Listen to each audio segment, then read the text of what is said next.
Hello, and thanks for tuning into the Boardroom Bites podcast. I'm your host, Shilpi Thapar. Let's begin with our third episode. Indeed, a very important topic and core for all board decisions. How director can exercise independent judgment. A very crucial fiduciary duty of every director as per as Companies Act 2013. Director occupy a dominant position in systems of corporate laws globally. Significant and prevalent questions surrounds the expectations defined by the law for directors' performance in office, along with the circumstances under which directors incur personal liability. In India, Section 166 of the Companies Act 2013 specifically mention one of the important and key fiduciary duty of the director, that a director of a company shall exercise his duties with due and reasonable care, skill, and diligence, and shall exercise independent judgment. Now, the Companies Act says all the directors should exercise independent judgment, but there is no literature explaining what independent judgment is and how this attribute should be developed and exercised by the directors. So, let us understand the basic rule. Business judgment rule, which I assume most of us must be aware of. As a common matter, directors owe three duties to the company. 1. To act lawfully. 2. To act loyally. And 3rd, to act carefully. The duty of care reaches broadly, applying to all the decisions directors make, and indeed even more broadly to all the decisions they should make. The general duty of care has three subparts. First, the directors are obliged to monitor or oversee the conduct of company's business.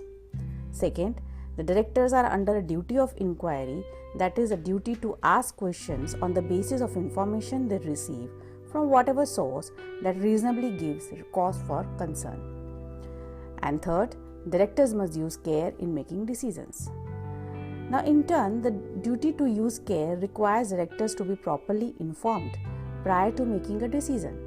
But the question arises, how much information will suffice? How reliable must it be? The answer will vary with the magnitude of decisions itself, the time available to make the decision, and the cost of acquiring pertinent information. The most difficult question is about the quality of the director's decision. Does Companies Act prescribe any rules for quality of decisions taken by the directors? Should the law concern itself with whether the decisions were correct or reasonable when they were made and subsequently turn out badly?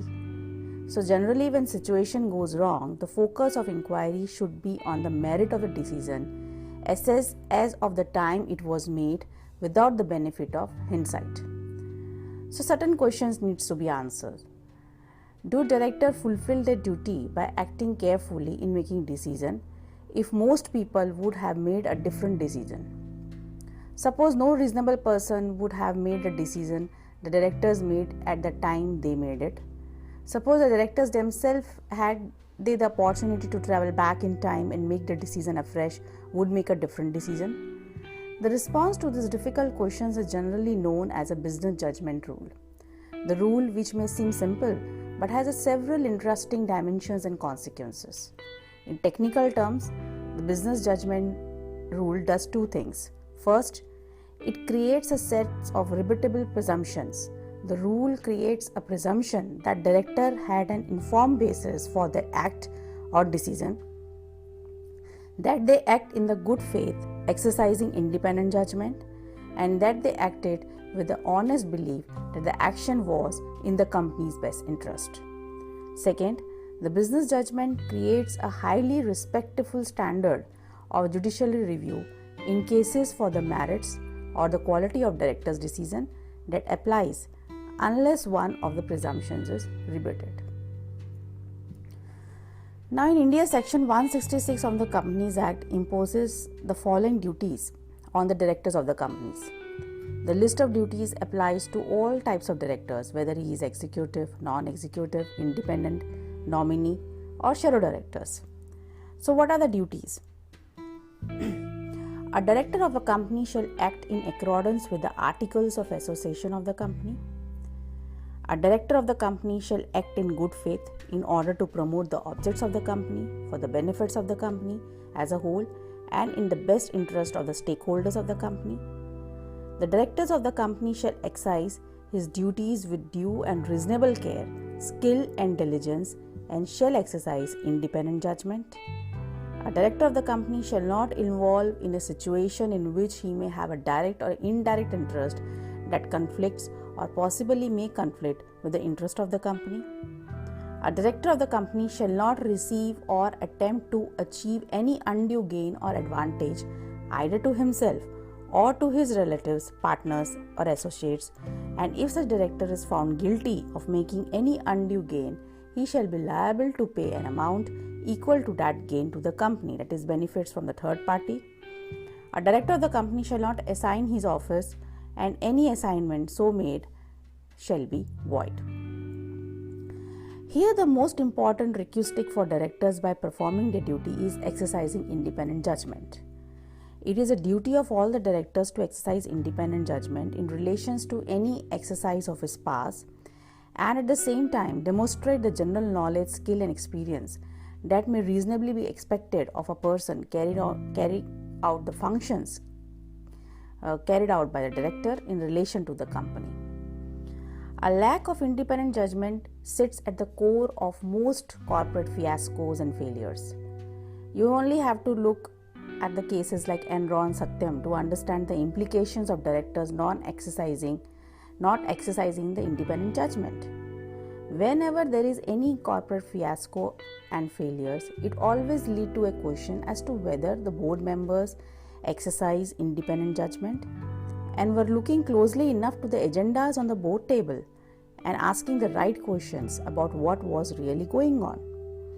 So how to exercise the independent judgment as director in the board meetings and ensure that proper process is followed in taking decisions in the boardroom. So I came across a very interesting and informative report, the 12 elements of independent judgment for a UK board, a guide for directors by Professor Sir Andrew Lieberman from London Business School. He breaks the independent judgment into two parts. First, judgment means being able to form opinions and make decisions based on combining personal qualities with relevant knowledge and experience. And independent means and includes not being dependent on outside interest and avoiding excessive dependence on the knowledge of others, as well providing fresh perspective and holding management to account. It is a must-read report for all the directors. This booklet is to help directors interpret what independent judgment means in practice. It may also help to assure them and others that a process followed for taking decisions has been appropriate. So it's all about making choices and choices. There are 12 elements of independent judgment mentioned in this booklet, in this report, which includes 4 on what goes into the raw material of choices, 4 on attitude and feelings in making those choices, and 4 on the process of choosing or making actual choice. Now I would like to share these 12 elements which I think should be applied to all the boards and its committees in India too. In fact, it should be made part of law. First is the raw material. Now, what includes in this component, raw materials? Giving full attention to the written and spoken material presented, checking and where necessarily questioning the information provided, including measures and assumptions used, avoiding undue reliance on a single individual expertise or majority view, taking account of context, that is objectives, precedents, relevant comparisons, legal requirements, and ethical issues. The second component is attitude and feelings in making those choices. So what goes in this?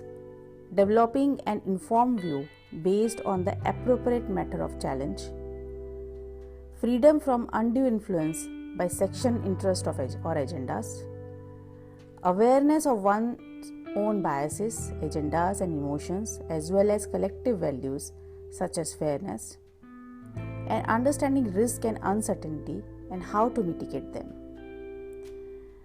Now, third is the most important component of making a choice.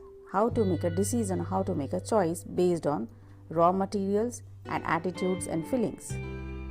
What goes in this? An environment where diverse views are encouraged and dissent is seen as safe. So when you make a choice, you consider this your factors. There has to be an environment where diverse views are encouraged and dissent is seen as safe. Checking for the way options have been framed, including those which might have been excluded from consideration. Appreciation of the implications of trade-offs in the choice, including timing, consequences, and feasibility. Awareness of the need for any consultation on the choice with relevant stakeholders and other interested parties. So this report also suggests that how to improve independent judgment. So how the directors can improve the independent judgment? First is at induction. Most induction processes for new directors involve listening to a succession of presentations with masses of details to absorb. In developing independent judgment, it is better to spend time having question answered than listening to monologues or lectures. So induction should be more than giving the facts. The objective, as well as giving an understanding of the organization, should be to get a sense of the key challenges and decisions facing the organization. In terms of board meetings, it should always give the opportunity for the newcomers to be briefed on the information they will be getting and for them to assess its quality. Second is in meetings. You can develop your independent judgment in meetings too. This provides the evidence for exercising independent judgment. Observation is crucial here. What it includes? The dynamics of discussion will indicate the experience and knowledge, feelings and beliefs of fellow board members. What happens as a result of board discussions will indicate whether independent judgment is being effective or how far what has been previously proposed has been delivered. Responses to question asked and board members providing constructive challenge, if necessary, dissenting from the established or management view will indicate the way the independent judgment is handled. Third is in appraisal. Board appraisal should provide the opportunity for getting feedback on how the judgment, including independent judgment, can be improved. It can also test the alignment of an individual interpretation of what it means with that of colleagues. For example, a chair can discuss with a fellow director how they can improve the quality of their interventions. For the board as a whole, a review of decisions taken can be valuable in looking at lessons to be learned. Through continuous development, including training, a wide variety of means are available for an individual to improve his independent judgment. This might be getting a better understanding of the corporation so that challenge can be better informed. Board may also collectively get guidance on aspects of independent judgment, such as handling disagreements or awareness of biases. Further, good quality information plays a huge role in allowing for independent judgment during the board meetings or any meetings which directors attend. It is a responsibility of everyone, not just the company secretary or a CEO or a CFO, to shape the quality of the information in a board agenda. Good quality information is central to good judgment. It is not just what's there, it's what's missing, the risk factors that aren't disclosed on the board table, the people who haven't been consulted, the options not provided. These omissions can derail independent judgment. But again, the important question arises, how much information is adequate for exercising independent judgment by directors? And so one can follow these 12 guiding principles by Professor Sir Andrew.